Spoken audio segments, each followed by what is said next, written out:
হোক আমারে হাত শুনো আমারে মুনাজাত। কোন দোয়া এনে কোথায় লাগাচ্ছে দেখেন। ইব্রাহিম আলাইহিস সালামের দোয়া এনে গানের ভিতরে ঢুকায় দিচ্ছে।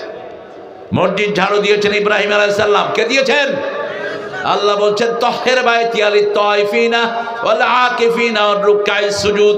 হে ইব্রাহিম এবং তার ছেলে বাপ্পু দুইজনে মিলে কাবা ঘর বানিয়েছো, এখন এটাকে পবিত্র করে দাও রুকুকারী সেজদাকারী তওয়াফকারীদের জন্য।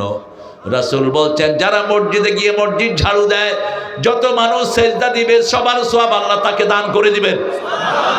রাস্তা থেকে একটা কষ্টদায়ক জিনিস কেউ সরিয়ে দিল, কোনো ইট সরিয়ে দিল অথবা কোনো কলার শোকলা অনেক বড় অ্যাক্সিডেন্ট করে, ঠিক না বেটি?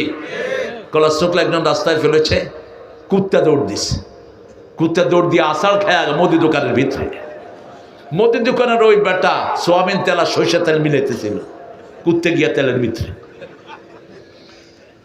কি ডেঞ্জারাস জিনিস দেখেন। আবার মোটরসাইকেলও স্লিপ খায় কলার চামড়ার উপর। রাসূল বলছেন আপনি যদি কোনো কষ্টদায়ক জিনিস রাস্তা থেকে উঠিয়ে নিয়ে সরিয়ে দেন, আল্লাহর সাথে সাথে আপনার জীবনের গুনাহগুলো মাফ করে দিবেন। আবার এটা ইমানের শেষ অক্ষ।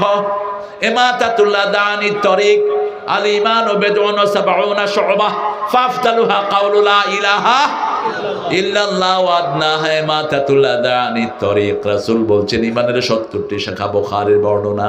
প্রথমটি হলো লা ইলাহা ইল্লাল্লাহু মুহাম্মাদুর রাসূলুল্লাহ সাল্লাল্লাহু। শেষটি হলো রাস্তা থেকে কষ্টদায়ক জিনিস সরিয়ে দেয়া। রাস্তা একটা গর্ত, আপনার বাসার পাশে গর্তটা আপনি মাটি দিয়ে গর্তটা বন্ধ করে দেন, আপনার জীবনের গুনাহ মাফ করে দিবেন কে?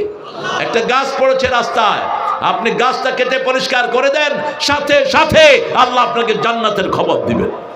বুখারীতে হাদিস এসেছে মদিনাতে একবার তুফান হলো। কি হলো? তুফানে গাছ পড়ে না, গাছ পড়ে রাস্তা বন্ধ হয়ে গেল।